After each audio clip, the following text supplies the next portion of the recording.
हमारे साथी विधायक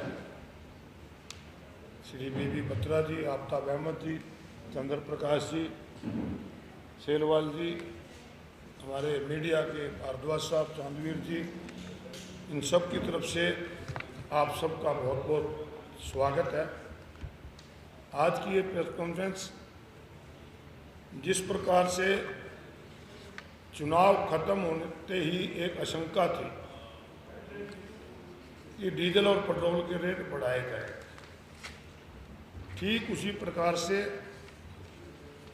सरकार ने पिछले 5 दिन में 2 बार डीजल और पेट्रोल के रेट बढ़ाकर लोगों पे बोझ डालने का काम किया।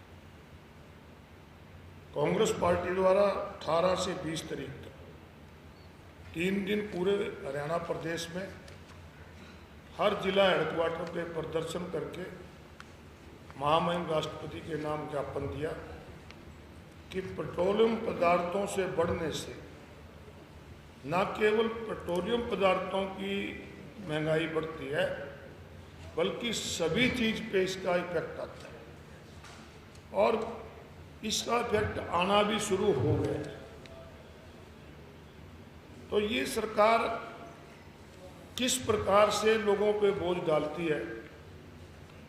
जब कच्चे तेल के दाम घटते हैं तो तब तो घटाने का काम नहीं करते। जब 2014 में कांग्रेस पार्टी की सरकार इस देश में थी, उस समय जो कच्चा तेल था लगभग $108 प्रति बैरल के हिसाब था और डीजल का रेट उस समय हुआ करता था 55 रुपये लीटर। आज भी वही रेट है, मतलब कच्चे तेल का रेट जो है आज भी वही है और डीजल कहीं 92 कहीं 95 रुपये लीटर तक और पेट्रोल लगभग 100 रुपये लीटर तक पहुंच गया। और इन 12 सालों में जो कंपनियां, ऑयल कंपनियां, उन्होंने लगभग 44 लाख करोड़ रुपए कमाने का काम किया। तो सरकार जनता के लिए होती है, सरकार जनता बनाती है, जनता के लिए होती है और जनता के लिए उनको काम करना चाहिए।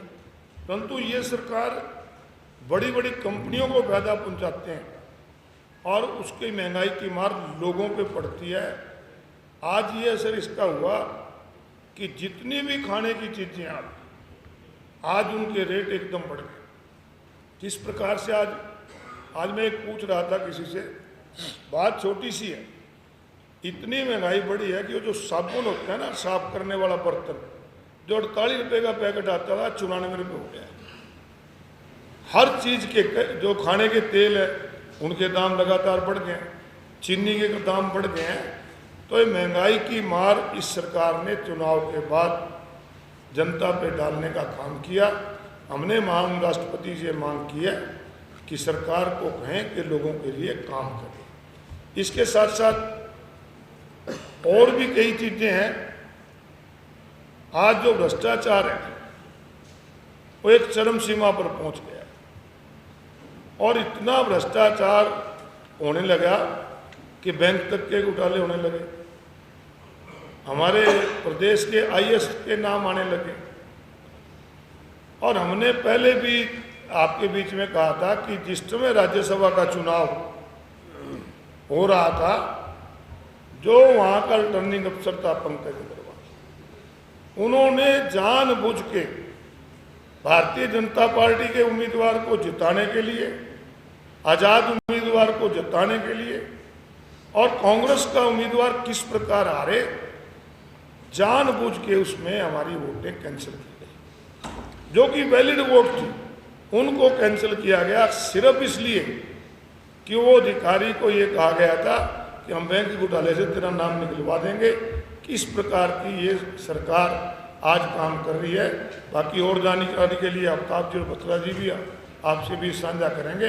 आज हमारा विशेष तो एक तो बढ़ती महंगाई, डीजल पेट्रोल के रेट और ये जो भ्रष्टाचार बढ़ा हुआ है और चीज़ों पर जिक्र कि ये जो HPSC का है इसकी वर्किंग की हाई कोर्ट के सिटिंग जज की इंक्वायरी की मांग करते हैं।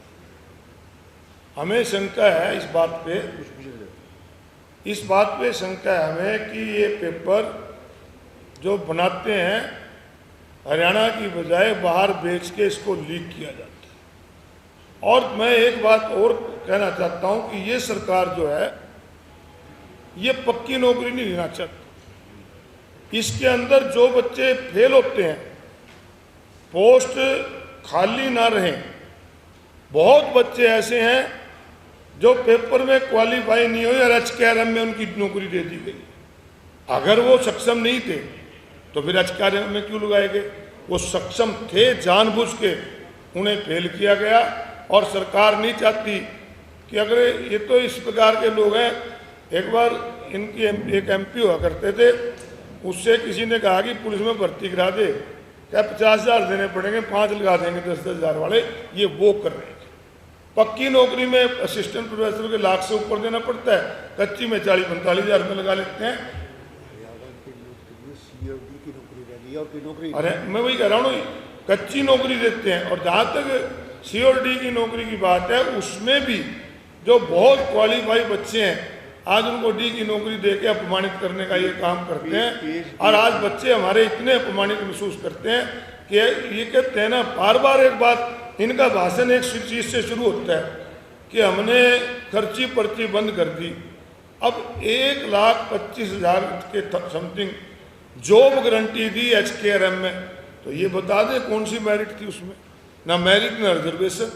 तो ये एक चोर दरवाजे से कच्ची नौकरी देके हरियाणा का भविष्य खत्म करते हैं। और आज हमारी मांग है और हमें शंका है कि ये पेपर HPSC का पेपर दूसरे प्रदेशों में बेचा जाता है। इसकी हम कहेंगे हाईकोर्ट के सिटिंग जज सिंह कुमार।